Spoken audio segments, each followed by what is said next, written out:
Un matin comme les autres, habituel. Pour les citoyens guinéens, la journée commence souvent par un plat de lafidi à la pause tous les jours. Dans cet établissement scolaire, par exemple, ces enseignants voient leurs élèves se précipiter vers la vendeuse de lafidi, attirés par cette spécialité populaire. Vous savez, quand on parle de lafidi, c'est une appellation un peu maninka.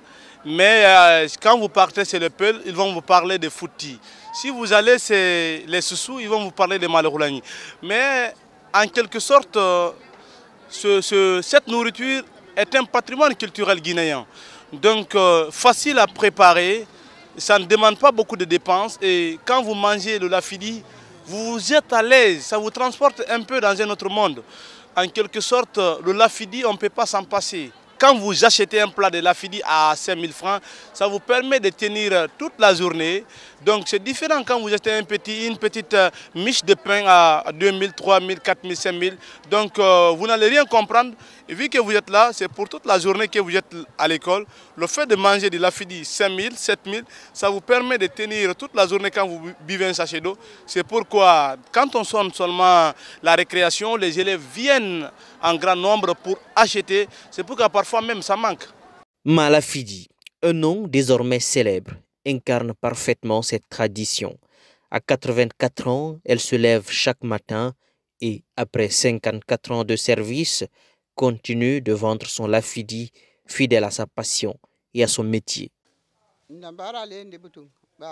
C'est devenu mon métier vraiment. Depuis le régime du président Ahmed Sékou Touré, je commercialise ce plat appelé lafidi chez nous. Par jour, je pouvais cuisiner jusqu'à 400 kilos de riz. Et donc, je recevais à l'occasion de chaque livraison des tonnes de riz. Ici, chez moi, par exemple, il y avait toujours des files interminables de clients. Le riz directement sorti de la marmite sur le feu était aussitôt déversé dans l'assiette des clients. C'était intense. Avec le temps, on se rend compte que ça n'a pas vraiment changé. Aujourd'hui encore, c'est quasiment le même procédé. Aujourd'hui, pour lui rendre hommage ainsi qu'à toutes ces femmes qui perpétuent ce patrimoine culinaire guinéen, un festival a été lancé, le Festival du Lafidi. Ce festival rassemble toutes les variétés possibles de ce plat qui est devenu une véritable institution. Parce qu'au-delà de la célébrer, on a vu que le lafidi est le seul plat qui transcende toutes les régions. Et à l'image du basin, qui aujourd'hui, on est en train de tergiverser entre la paternité, entre le Mali et la Guinée. Je pense que pour le moment, le lafidi est à nous.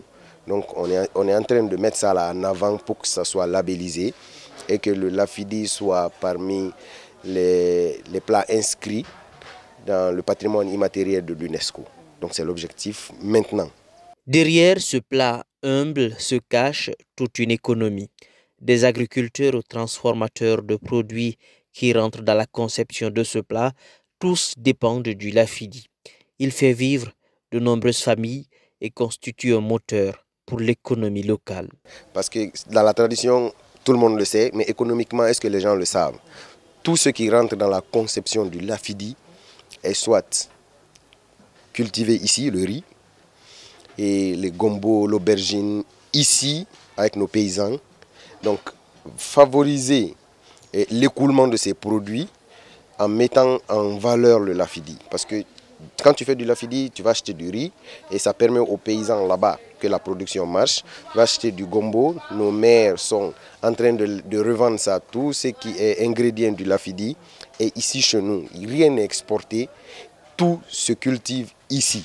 Donc économiquement, ça booste l'économie et ça fait vraiment tourner l'économie guinéenne.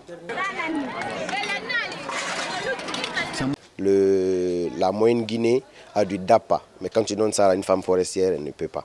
La haute Guinée, il y a du taux, mais c'est eux qui savent faire. En basse Guinée, on a du Konkoué. Tu donnes ça à une femme Peul, elle va faire ce qu'elle veut. En forêt, ils ont leur tobogui, chacun. Mais toutes ces régions-là ont leur lafidi en leur manière. Donc je pense que c'est le goût des plats de la Guinée. Aujourd'hui, le lafidi est considéré comme le plat le plus cuisiné en Guinée. Pratique, abordable et sain, il est un véritable trait d'union entre les différentes régions du pays, non seulement du point de vue culinaire, mais aussi sur le plan social et culturel.